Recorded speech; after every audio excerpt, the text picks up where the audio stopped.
communist Russia, the situation was that many people were paid by the government tiny wages. Doctors, everyone, they had tiny, tiny wages. And the assumption was that they're all going to walk away with whatever they can from whatever they're working with. The job wasn't considered a good job if it was like important. If it had a high salary, no jobs had a high salary. The good jobs were the jobs that you could steal, walk away with good things from the factory or the store or the warehouse or wherever you were. And that was literally how the people survived. The government knew this, which was their calculation. Well, this job, we could pay very little because we know you're going to steal a lot of worthwhile things. This job, there's not as much to steal. All right, we'll have to pay you a tiny drop more. Not too much. We don't want anyone to have anything real, but it's just almost like built into the system, thievery from the workplace. This was a teaching from yesterday's Torah portion in connection to the conversation we're having, that when the tabernacle was dedicated, the princes, the leaders of each of the 12 tribes, they were so moved, they wanted to bring a special gift, and they brought wagons. They brought 6 wagons. Each one has 2 oxen, and the wagons were very, very thought out and very, very large. The length and the width was to carry all of the heavy implements and literally the structure of the tabernacle, because it was a traveling tabernacle. But it had like 100 beams of wood, and it was massive and very heavy. And they would literally, they piled up the beams so much that as the tabernacle traveled, the Levites had to be surrounding the wagon to make sure none of the beams slipped off and fell on the floor, which would not be appropriate for the beams of the tabernacle. So the question is, why did the princes only give 6 wagons?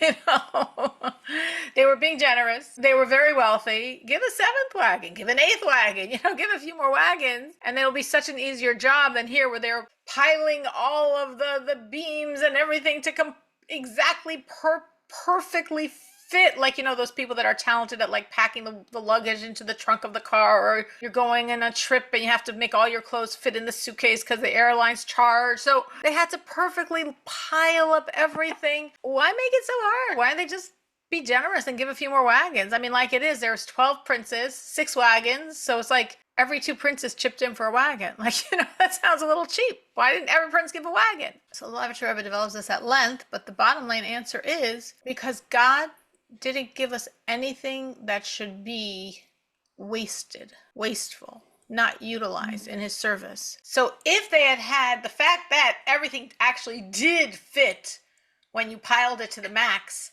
on these 6 wagons, shows that if they had even one more wagon, it would be empty space. If they had 7 wagons, it'd be empty space. If they had 8 wagons, it'd be more empty space. If they had 9 wagons, it'd be more empty space. And that would mean like God's creating something for nothing. And God never creates something for nothing. So therefore, every inch of those wagons was utilized. Every drop of energy of the wagons and of the oxen was utilized, because that's how we serve God. And it's a very powerful lesson for us in our lives that everything God gives us, every talent, every ability, every energy, everything is supposed to be completely utilized in his service. And if God gave us a gift, gave us an ability, and we don't use it, it's like we're saying God created something for nothing. God created something for waste, for non-use.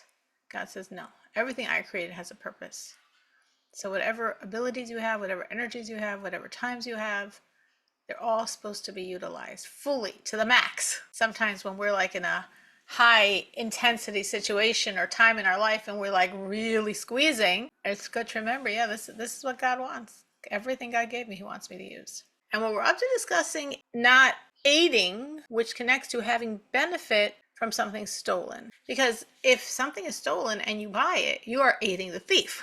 Generally, if thieves can't sell their wares, they're not going to steal them.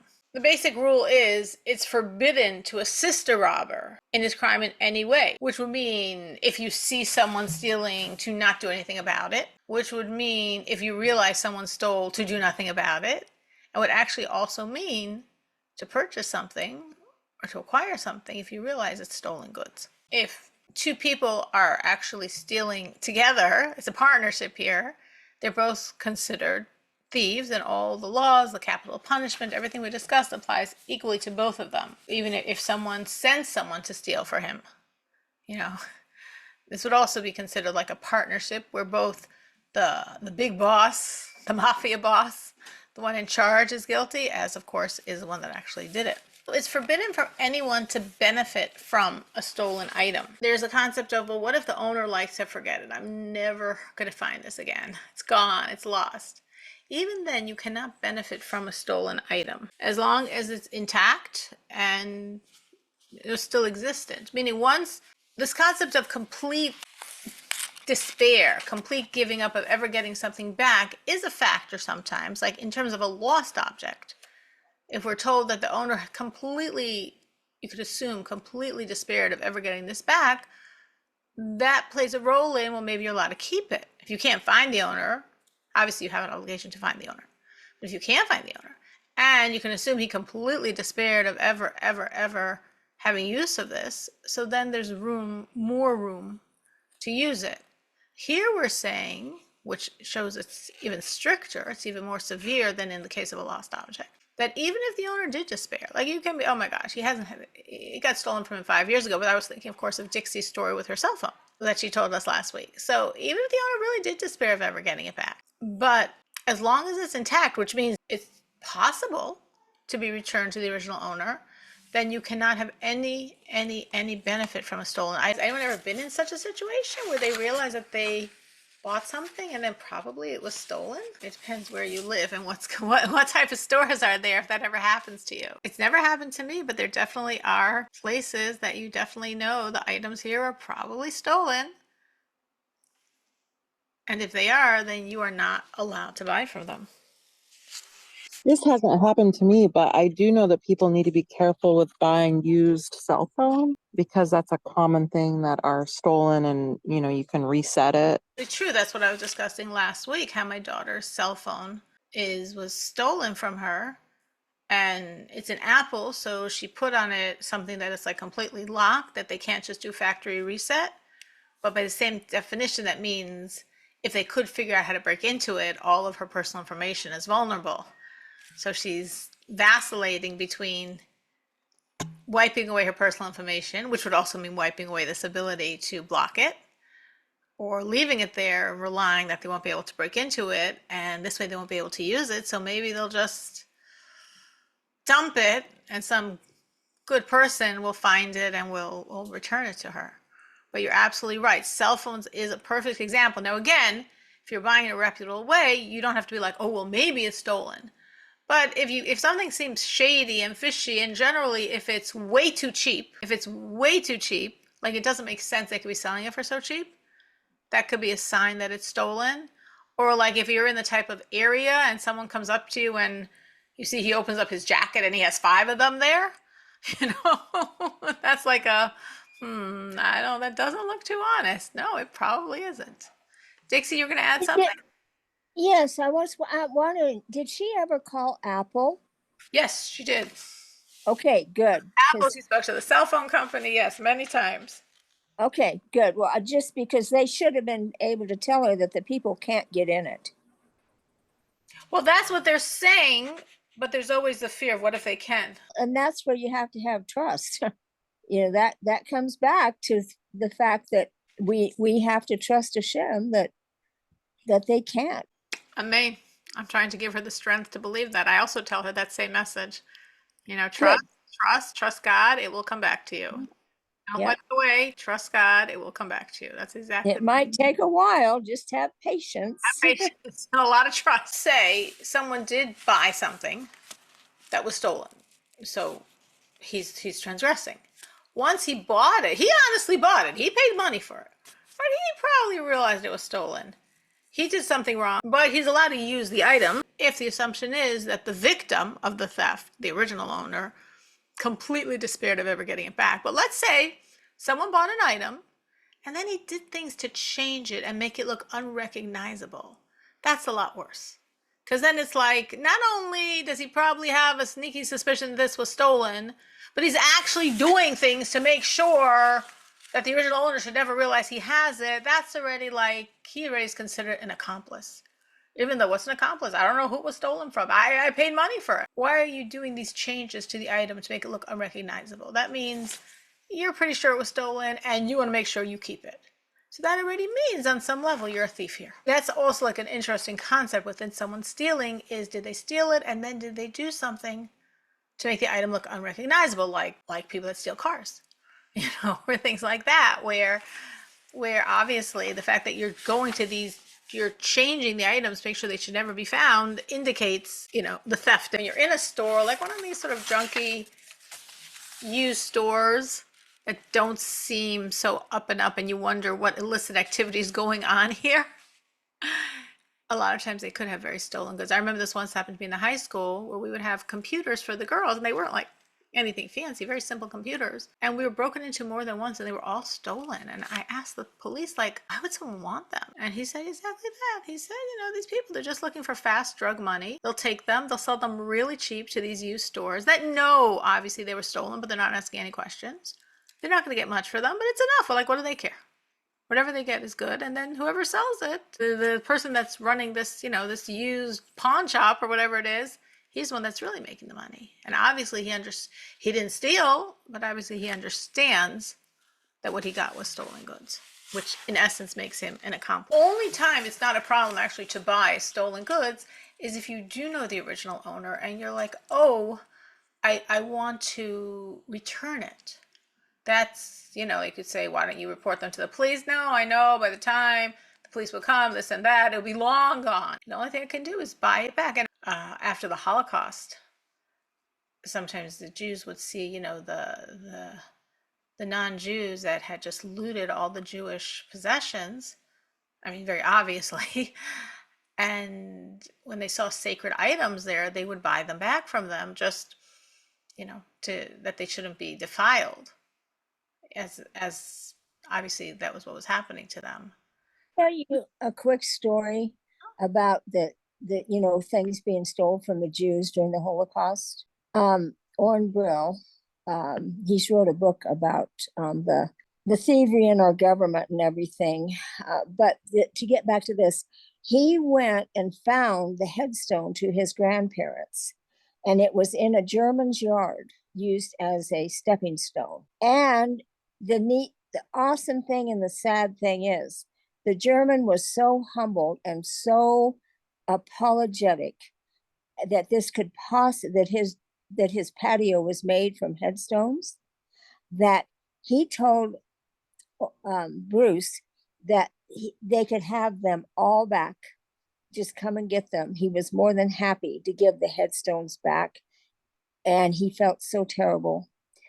And so Bruce was so excited because he'd found his grandparents' headstones that he'd been looking for years. He'd been all over Germany, trying to find them, and he found them. So he went to the rabbi and said, I have found my headstones. And the rabbi said, that's wonderful, but you can't take them back. And he said, what? He said, no, because it said, if you take those back, they'll realize how precious they are, and they will start charging, and they will gain money from the deaths of the Jewish people again. So he could not take the headstones back because the rabbi said it just wouldn't be good to gain money from the deaths of the Jews again. Yes, unfortunately, they were victimized in their lives, they were victimized in their deaths. The graveyards were victimized, the cemeteries, the homes were looted, and everything was, yes. A country like Poland was flooded with the possessions of the Jews. After the war, people were like trying to sell like diamond rings, and obviously nobody had money for it and nobody cared about it. What they wanted was food. But yes, they were just, yes, unfortunately. And going to governments, going to what happened in the banks in Switzerland not so many years ago. Yes, unfortunately. It was just so sad after looking so hard for so many years. Oh yeah. That he couldn't take it back to the grave. Going back to what Danielle said about like too cheap used cell phones. If there's an assumption that this is a generally stolen item, then you can never buy it. Like going actually sort of what Dixie's story. Like, well, if you buy this item, the whole total sum is suspect. So if you know there's an item that's the item that people steal, Even if you don't have any knowledge if this specific one is stolen, but we don't say, since I have no knowledge that this specific one is stolen, I'm safe. No. If those items are always stolen, then in general we don't buy them, because we have to stay that far away from benefiting from thievery. In a place where shepherds steal, you can't buy from them wool or milk, because we know they steal from their owners. So you can't buy anything, even though this might happen to be an honest shepherd. But since you have no clue, you just can't. Someone's a known thief. Then even if he's saying, no, this one's really mine, you really need proof. Because since he's a known thief, everything he has is suspect. And if he's trying to sell something, unless he can actually prove to you it's his, the assumption is it's stolen. And if it's stolen, you can't buy it. If you know someone is not honest, is stealing, or actually is in any profession where it's illicit, where it's not legit how he's earning his money, you can never benefit from that money. So for example, if someone you know is a dishonest person involved in lots of dishonest activities, and they want to make a donation to your worthy, godly institution, your Chabad house, your synagogue, your whatever, social service organization, you're not allowed to take the money. You're not allowed to take the money. It's an upfront donation. They're giving you a donation. They're not asking for anything. But that money is forbidden to you because you know it was gotten not in a good way. Just as very similarly, if a Jew desecrated the Sabbath to earn money, and then he's taking from that money and wants to give you a donation for your worthy cause, you're not allowed to take that money. And people would think like, oh, but this is good. At least we're doing something good with the money. Fine, he got it in a bad way, but we're doing something good with it. But no, that's not how we view it. It's like, no, this money is tainted. This money is connected to evil. So no good is going to come from using this money. This money is not going to bring you blessings to your institution. So even though you need money, and even though he's offering money, we don't do it. Of course, as I mentioned before, there's no concept of Robin Hood in Jewish thought, where someone is literally like stealing from rich, mean people to give to poor, worthy people. No. Nobody can benefit from stolen money. There's no good that's going to come from stolen money, even in this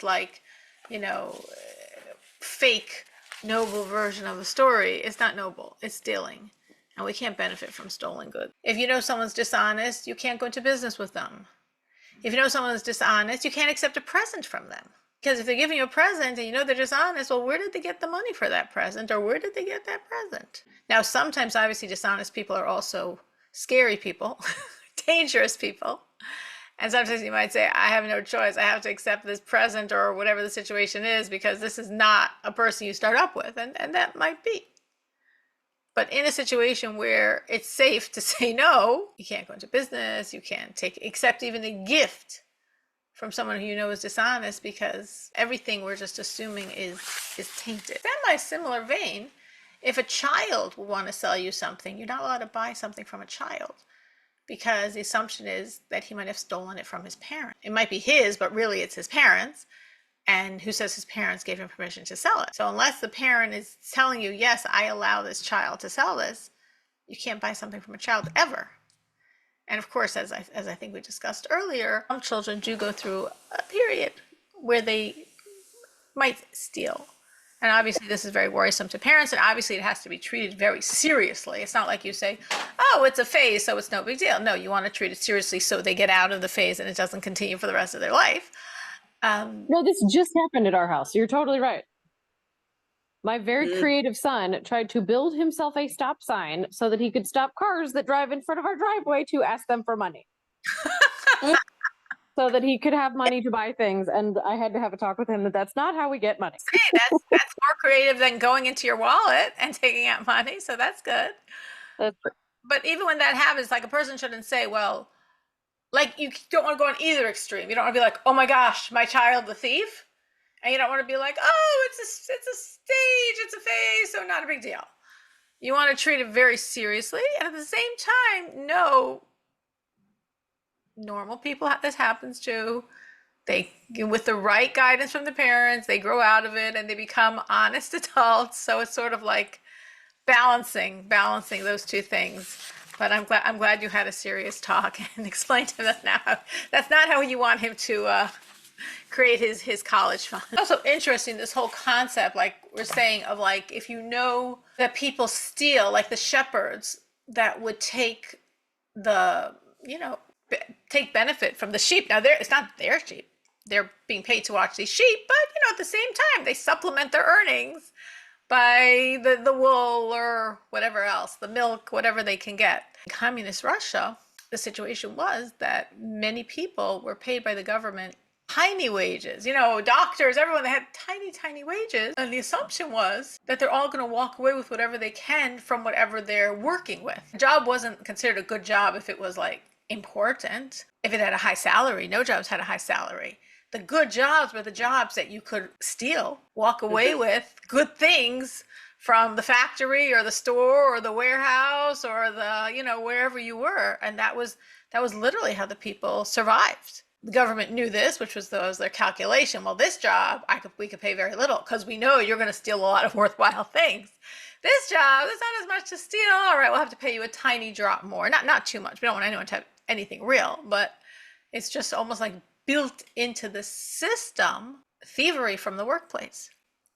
Now, of course, in our world, in America, it's not like that. But then you have this whole dishonesty and stealing in the workplace. How much time is stolen when you're doing your own personal stuff online instead of doing what you're being paid to do? And then, of course, the consideration would be, well, yes, I get an hourly wage, but right now I have nothing to do for my boss. So what's the problem?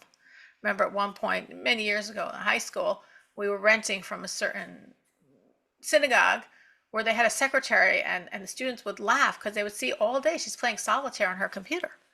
And they thought it was the funniest thing, But then is that stealing? Obviously, whatever she was supposed to be doing, she did. She just didn't have that much to do there. So, these are like, questions. Robin, were you going to add something? In some way, I don't think it's stealing. If you've done your work and everything is done, that you're keeping yourself occupied, and you'd be there to help or do whatever needed to be done. Right. That happens with us now in the stores as they're quiet.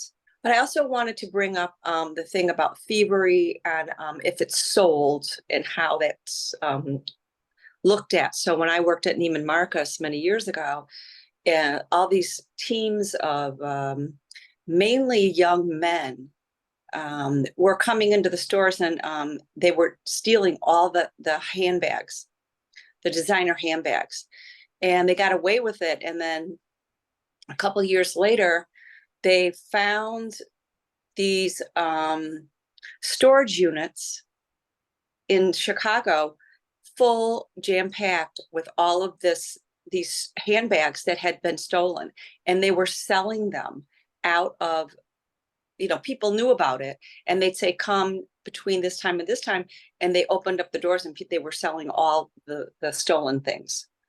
So did they get returned to the stores? No, they did not get returned to the stores. But at some point, then they were found, out by the authorities. I don't know what happened then, but this had gone on for years. And people knew about it, and they would go down into South Chicago and buy their handbags. Their designer handbags for a fraction of the cost. Yeah. Yep. Mm-hmm. And it was a huge ring, and it was going on. They would even take cars at night and crash through the windows of the malls and the stores to get the handbags that they needed and wanted. Can I sidetrack you for a second here, Cyril? Just going off of what she's saying here, like, how does someone say, I'm going to sacrifice my integrity for my public image to buy this fancy handbag, but if it's stolen, like, that to me is just, not that I'm a perfect person by any means. It's so repugnant to me that you would sacrifice. I don't think a person doing that is sacrificing. I think a person doing that left their honesty a long time before. Yeah, totally. This is what you're saying is you're not looking at the thieves themselves, you're looking at their customers. And this goes back to the point that we're saying here. And there's, again, many, many laws. I'm not giving over all of them, but so many laws on this point of you cannot buy stolen goods for a very simple premise. If there's no customers, they're not going to be stealing. So these people, this whole mafia ring that are smashing into these department stores to steal these handbags, they're doing it because they're selling them. If there were no Yeah, customers, I we just wouldn't be can't doing understand this. how people can buy it. That's what I just, I mean, it's so, it just, I think in our world, honesty is it's very hard for people to be honest, especially when people, if they don't have a really strong sense of morality, goodness, and God, it's just like everyone does it, and everyone's getting away with it. And why am I, like it's just it's a world that I really feel Well, honesty is really hard to maintain. I agree. And unfortunately, I've heard people, which I would shocked to hear this out of specific people's mouths, but oh, well, that company is so rich. They're billionaires. What's a few handbags to them? I don't have the money and, I need a nice handbag or whatever. And these companies are rich and they, are bad to their employees and they deserve it. So right. Or I, they're yeah, overcharging so much that, it's not really exactly. worth $1,000 anyway if I can buy it for 20, because Yeah, that's probably like, they like taught, kind of us humans, we do this, We're very good hopefully at that. Yeah, I in think this extreme, yeah. what Hmm. Danielle says is really answering Natalie, because I'm saying I think these people aren't honest, and that's why they would go to thieves to buy stolen goods. It is clearly stolen goods. And Danielle is saying no, people could sort of view themselves as honest people, and they make up crazy stories in their head to justify what they want. I mean, thinking like they're Robin Hood or something.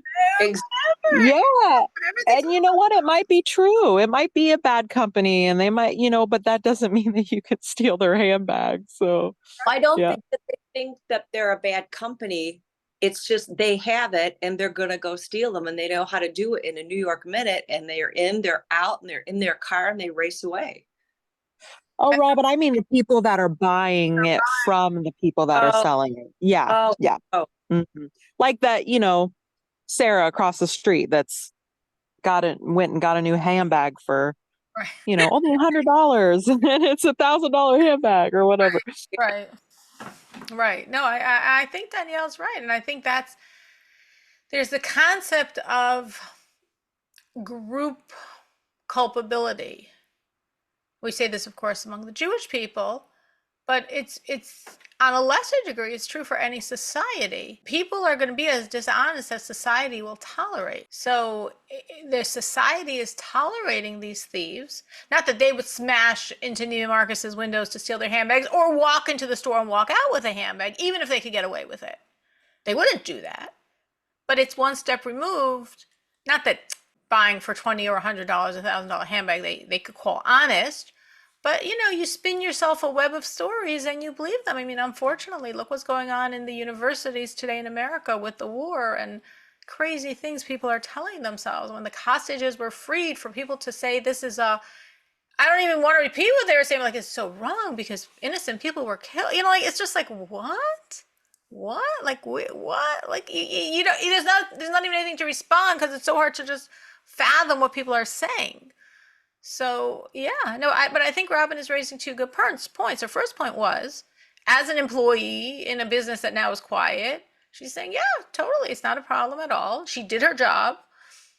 She's being paid by the hour, and there's no customer, so it's no problem. So that is one perspective on this idea of like, well, are you what are you supposed to do for all those hours? But then it's interesting because it really goes back to what are the rules of that particular office. Like I know someone who was employed in like in a pizza place, and the boss said you are never allowed to go on your cell phone. And it was a quiet moment. They weren't doing anything. And this employee went on his cell phone and he promptly got fired. So going back to what Robin said, I think it goes back to what is the rules, like, which again, the best thing to do would be like just to like check with your manager, check with your boss. I mean, whatever the situation is, I did all of my duties. There was no customers. Is it fine for me to go on my phone? And it's very likely they would say, yeah, I do that too when there's nothing going on. Or as I'm saying in this case that I happen to know, I don't care that there's no customers. I don't care that you have nothing to do. I do not allow you to go on your cell phone. So it's very much contingent on the protocol, the ethics. But yes, what Robin is saying about the pocketbooks, the handbags, I mean, it's unfortunate, and I'm sure it's not a rare story. I mean, just think of the concept of scams, Mm. right? Like, I don't know your phone, but my phone, like my husband says, our most popular caller is scam likely. You know, it's just, so it was, I remember once I had a student that she got called this whole like elaborate scam, and she told me, I'm like, no, anything that sounds too good to be true like that is for sure a scam. And I Googled it and it came up, yeah, it's a scam. And she said, but I don't understand. I asked them if they were being honest. I asked them, was this a scam? They said, no, why would somebody do that to me? Like, we can't fathom it. We can't fathom how people could just scam people like that to take their money, but they do. Natalie? I was gonna throw in there too, like you were saying about the ethics. I think it really comes down sometimes to the personal ethics, because it's like I worked for a company one time and we were in sales and customer service, so we're monitoring the phone, we're waiting by the phones and we're inputting orders into the computer. And we had one gal where, like, if all of her computer stuff was done, she would keep herself busy by like packaging up parts at her desk, right? If she had everything else done, but she had to sit there and wait for the phone. So that's what she would do at her desk, is she's packaging things to help out the warehouse. Meanwhile, we had another guy who, if he was done with his stuff for the day, and it never failed that he got done by about 2:00 every day. And then we figured out that he was watching videos on his computer after that, and he was hiding it, but we figured it out. And he would get so irritated because we had one gal, she would stay, we didn't get paid overtime, but she would stay really late if she was ever over. She'd stay till 7, 8 o'clock. And so we were like, hey, he's over here watching shows, send him your extra work, because we were all supposed to work together. And he would get so miffed when she would send him the overflow and he would have to work past 2 o'clock and not watch his videos for 2 hours. But that's like a work ethic thing. Like, one person is like, okay, this is my job, how can I do my job? And the other guy is like, how can I do my job and get it done so I can get paid to watch TV for 2 hours? So what you're saying, so that's an interesting question. Is it work ethics or is it honesty? Meaning, and I think that goes back to what I was just saying in terms of what Robin raised, which is it depends how the company is set up. If the company is set up saying, your work, you have to stay till 5 and we're paying you till 5, and if you're done your work, you can do whatever you want, we don't care, then he's being honest and with a bad work ethic. If the company is like, no, we want you to be working, we want you to be productive and figure out a way to be productive, and if he quickly gets his work done and then he's watching his videos, then he's being, not just has a poor work ethic, he's being dishonest. And again, everything, I think of someone else I know that was working for a different store, like a different type of fast food place. And like towards the end of the day, there really weren't customers. And the last thing you have to do is clean up. And one of these guys, he finished cleaning up and he would clock out early. He was like, I don't want to sit around for half an hour, do nothing just to get paid for an extra half hour of work. And they didn't mind. Another person would say, I'm totally done. We cleaned up everything, but I want the money. So I'll just sit around and do nothing for half an hour, which is also totally fair. So again, it really goes back to, how is the company structured? What's the demands? What is allowed? What is not allowed? And then, of course, as you're saying, this factor of work ethic, which, of course, affects you. Meaning, if someone has that type of work ethic, it's going to follow him in whatever situation he's in, and it's going to obviously affect the quality and productivity of whatever he does in life. But in terms of honesty, if what he's doing, the company allows, you can't say he's being dishonest. But if the company does allow it, then he is being dishonest.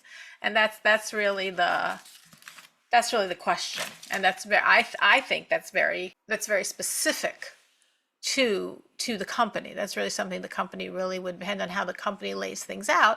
And I think nowadays this is a very hot topic, especially I'm saying with internet. And yeah, you could be watching videos. You don't have to be playing solitaire anymore. You can be watching your movies at work. And they say there's tremendous loss. Companies are suffering across the board because how do you monitor this? Unless, of course, someone has so much work to do that they just don't have time. But when there's a little more flexibility, how do you monitor it that people are actually honestly working during the times when you want them to be honestly working? So I think it goes back to this idea, going back to children, how we ingrain and inculcate in our children this sense of honesty, and then hopefully they'll rise to the occasion in whatever life has in store for them, and who knows what the workplace is going to be like in 10, 15, 20 years. I'm sure different than it is now. But if someone has good values and honesty and ethics and morals, whatever the always morphing situation is, I think they'll probably be able to handle it with grace and with honesty.